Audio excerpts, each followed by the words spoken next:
Fala aí, aprovado. Vou te dar aqui uma dica preciosa que sempre aparece nas provas objetivas. Muitos alunos confundem o ato administrativo com o ato da administração. Eu vou te mostrar aqui nesse vídeo que eles não se confundem. Vem para cá, preste atenção.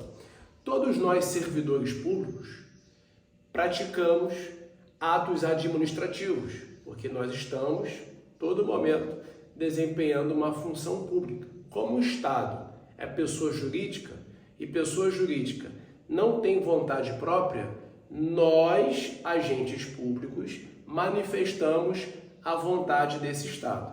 E essa manifestação de vontade, a doutrina resolveu chamar de ato administrativo.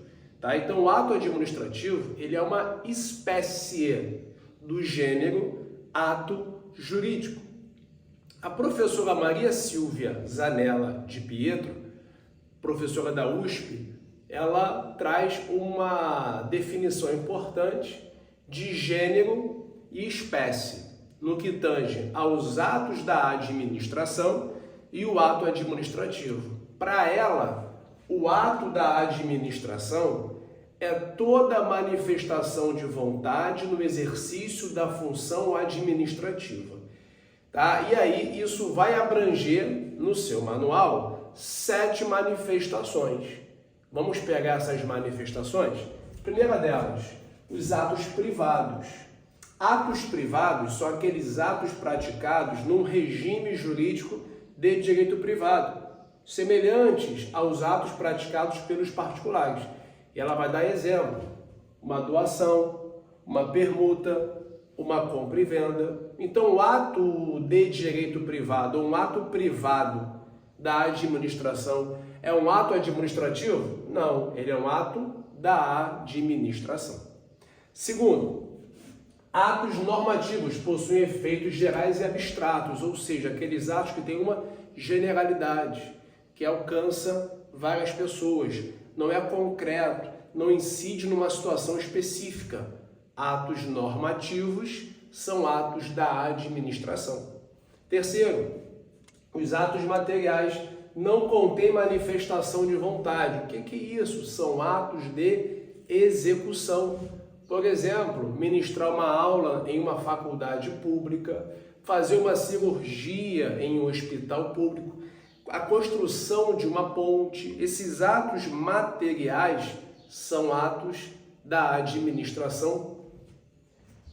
4. O ato administrativo, deixa esse aqui stand-by. Atos políticos possuem um regime constitucional. Então, eu vou pegar lá os atos que o poder público praticam, mormente ali do artigo 59 e seguintes da nossa Constituição, eu vou encontrar ali os atos sendo regidos pelo próprio poder constituinte originário.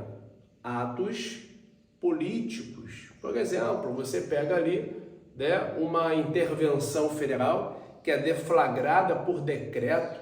Ora, o regime desse decreto de uma intervenção federal, de um estado de defesa, de um estado de sítio, é regido pela Constituição. Na concepção da professora de Pietro, seria um ato político. Atos de opinião, conhecimento, juízo ou valor. Um parecer, um atestado, uma certidão, uma apostila. Esses atos não possuem o atributo da imperatividade. Se não possui o atributo da imperatividade, não é ato administrativo, mas sim ato da administração. E, por fim, os contratos. Contratos, né, você tem de um lado o particular e do outro lado o poder público. Então, a manifestação aqui é bilateral. Contratos administrativos estão sendo tratados na nova lei de licitações a 14.133/2021. Beleza? Mas, ato administrativo é uma manifestação.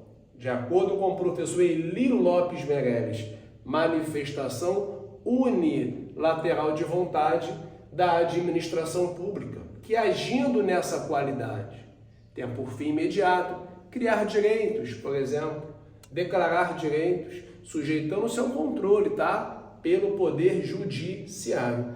A professora de Pietro fala de uma declaração do Estado, ou de quem lhe represente, que produz efeitos jurídicos imediatos, com observância da lei, sob um regime jurídico público, sujeito também aí, né, sujeita, nessa declaração, é sujeita a controle de legalidade pelo Poder Judiciário.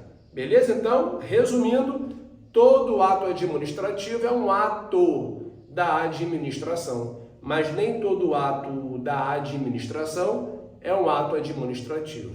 Tudo bem? Pegou a dica aí? Então se prepare, porque isso vai cair. É muito comum em banca CESP, quem vai enfrentar Polícia Federal, PRF, sempre essa assertiva cai. Todos os atos da administração se equivalem aos atos administrativos. Errado. Todo ato administrativo é um ato da administração. Aí está correto. Beleza? Grande abraço. Segue aí o canal do professor Renato Barroso. Compartilha esse vídeo aí que você me ajuda aqui nessa caminhada. Grande abraço. Valeu, pessoal.